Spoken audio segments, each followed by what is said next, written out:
Bonjour aux lecteurs de notre chaîne YouTube et aux membres du forum de rcmag.com. Alors tiens, on voit le STX qui tourne, hein. On est en train de la version brochesse qu'on a bricolée, hein, que vous avez pu voir sur YouTube, sur le forum de RCMag.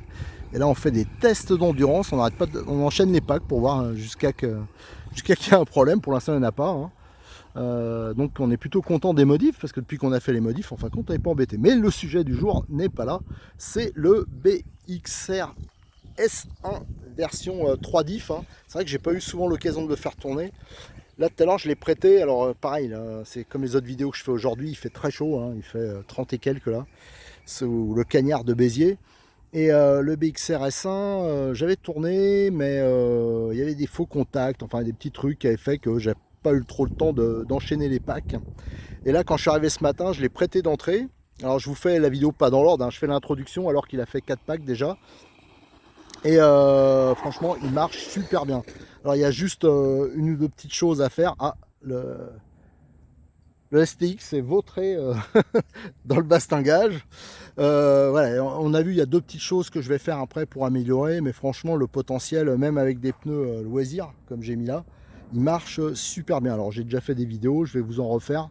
On va essayer d'accumuler ça et de voir au niveau fiabilité. Alors le seul truc qui m'embête un peu, c'est au niveau du moteur et du contrôleur.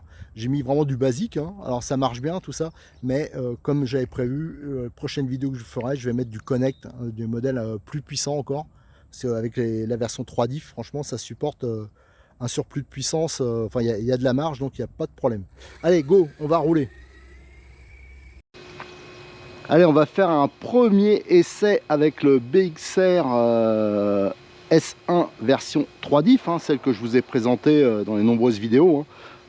J'ai déjà roulé avec, franchement ça marche super bien. Alors là j'ai des pneus ultra loisirs qui sont mix, hein. Alors ils ne sont pas adaptés à cette piste qui est quand même très glissante, très particulière. Elle est aussi un tout petit peu abîmée la piste, bon ça reste raisonnable, mais pour un 1/10 c'est quand même des petits obstacles quand même qui commencent à être importants. Et je vous préviens tout de suite, si elle s'arrête, vous étonnez pas, j'ai un problème de faux contact avec la prise du contrôleur. Et ça j'ai oublié de le réparer. Tout à l'heure là je tournais, je me suis déjà fait un petit pack pour m'amuser. Ça a arrêté 2-3 fois, hein, quand je fais des sauts. C'est pour ça que je vais pas trop faire les sauts, parce que la voiture elle s'arrête, il y a un faux contact, il faut vraiment que je le répare, hein. Et de toute façon je prépare un article où je vous ferai le montage d'un ensemble encore plus puissant. Allez là, déjà avant de monter on va contrôler, comme là je viens de changer la batterie, que tout va bien. Là ça freine fort. Alors là on pourrait lâcher en 3S, hein. Donc là le gros avantage, moi je l'avais déjà essayé en version 2 diff, je peux vous dire c'est pas la même voiture, hein. Bon, déjà niveau fiabilité, ça c'est sûr, mais surtout au niveau pilotage, surtout sur une piste comme ça, parce que là vraiment j'ai des pneus absolument pas adaptés. Et en fin de compte ça va plutôt pas mal. Niveau amortissement, il y a pas mal de vagues. Et en fin de compte ça les absorbe bien dans la ligne droite. Donc allez, ça c'est plutôt bon. Allez, je vais monter, mais je vous préviens tout de suite, je vais pas faire les sauts, parce que si je fais les sauts, à tous les coups ça va se couper, hein. Alors je reviendrai, je vais réparer. Alors ça je l'avais déjà eu lors du dernier essai. Et avec l'histoire de confinement, j'avais pas reroulé. Et j'avais complètement zappé de réparer ça. Parce que quand je viens avec... déjà je roule pas souvent, mais là alors, il y a le copain Bruno qui est arrivé. Malheureusement je voulais lui... si, il m'a demandé, lui il est intéressé par cette voiture, il m'a demandé de l'essayer. Alors je vais essayer de pas la briser. Alors là j'ai un moteur, je crois que c'est un 3100, donc c'est très raisonnable. C'est pour ça c'est bien adapté au 3S, si on veut pas un truc trop monstrueux. Alors là excusez-moi, les sauts, je vous préviens, je les fais pas trop. Elle sautille un peu de l'arrière, mais c'est normal, hein, c'est une piste 1/8. Là je suis raisonnable. Je vous dis, je redoute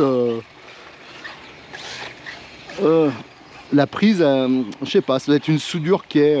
c'est des soudures qui sont faites avec des machines, donc automatiquement, la soudure doit être blanche, elle doit être... allez, je fais exprès de pas sauter, parce que tout à l'heure, c'est là que ça a coupé à chaque fois. Et la voiture, elle tient... là, je suis limité. La voiture, elle tient vraiment très bien, hein. Faut prendre en compte que c'est des pneus loisirs que j'ai dessus. Le frein, il marche très bien, bah, ça, on pourrait le régler encore. Ouais. Et tout à l'heure, je ferai des photos, je la passerai à Bruno et lui, il dira ce qu'il en pense. Parce qu'il est intéressé par ce modèle qui se vend quand même pas mal, hein.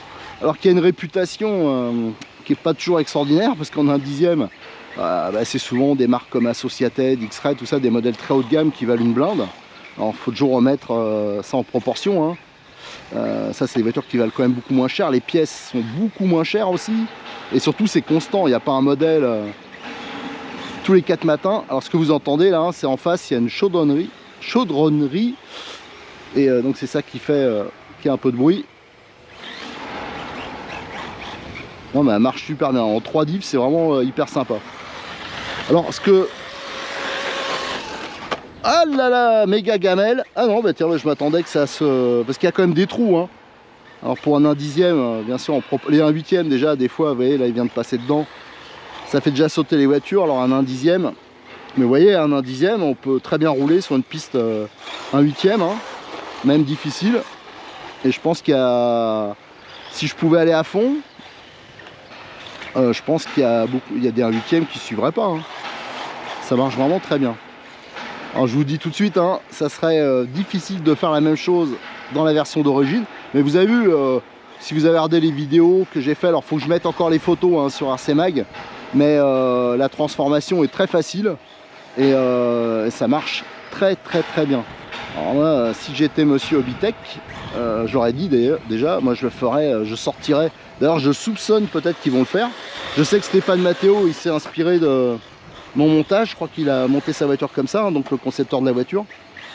Donc on peut peut-être s'attendre à bientôt une version 3 diff. Et je crois que...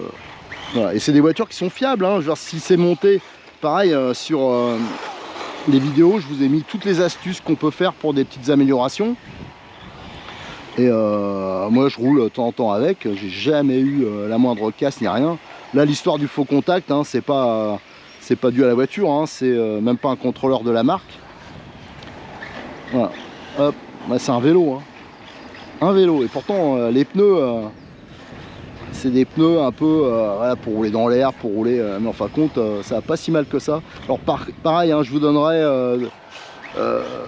dans les conclusions, je vous indiquerai les pneus qu'on peut avoir pour le loisir. Parce que si vous tapez dans les pneus compétition, souvent en dixième, c'est des pneus qui sont trop spécifiques. Donc là, ça permet d'avoir des pneus qui sont polyvalents et surtout pas chers, quoi. Et monter-coller. Ça, c'est important, hein. En 1/10, souvent, les pneus ils sont à coller, les mousses elles sont vendues à part. Bon, c'est galère, quoi. Hop. Regardez, hop. Ah, c'est dommage que je peux pas faire les sauts, hein, que je suis limité par ça. De toute façon, là, je vais passer les commandes à Bruno après. Comme ça, je ferai une petite séance photo. On essaiera de faire des petits ralentis sur les sauts. Mais surtout, il pourra nous faire sa conclusion, hein. Lui, il connaît pas du tout, hein. Je crois qu'il a pas de dixième d'ailleurs. Lui, il a un NXT. Et il fait beaucoup de crawlers. Il est au club de Narbonne en crawler. Et en buggy, il est au club de Béziers. Allez, go, je fais encore un tour. Oh là là, vous voyez, j'ai repris la même bosse là. Allez, tiens, je vais vous montrer, elle est là. Ici, il y a un trou. Alors même les buggy 1/8, ils ont tendance à voler, mais alors là, le 1/10, ouais, il s'est planté. Et vous voyez, ça fait une grosse gamelle et il n'y a aucun problème, hein. Pareil, j'ai pas de problème d'usure. Alors il existe des noix renforcées, je vous expliquerai ça dans les conclusions, hein. On en a déjà parlé, mais bon, je vois pas trop l'intérêt. Et là, le fait que je sois en 3S avec un combo raisonnable, pour une piste comme ça, c'est pas plus mal, hein, ça évite de trop glisser. Moi, c'est un peu le reproche que je fais avec la version RTR, c'est que si on l'a mis en 3S, c'est un avion de chasse, quoi. Alors avec le slipper d'origine, automatiquement, bah, c'est pour ça qu'il y a des gens qui se plaignent, ça peut poser problème. Tandis qu'en version 3 diff, aucun problème. Allez, j'hésite à faire les sauts. Est-ce que ça va couper? Allez, de toute façon, je vais m'arrêter. Je vais passer les commandes à Bruno. Ah, mais par contre, ça va être une radio de gaucher.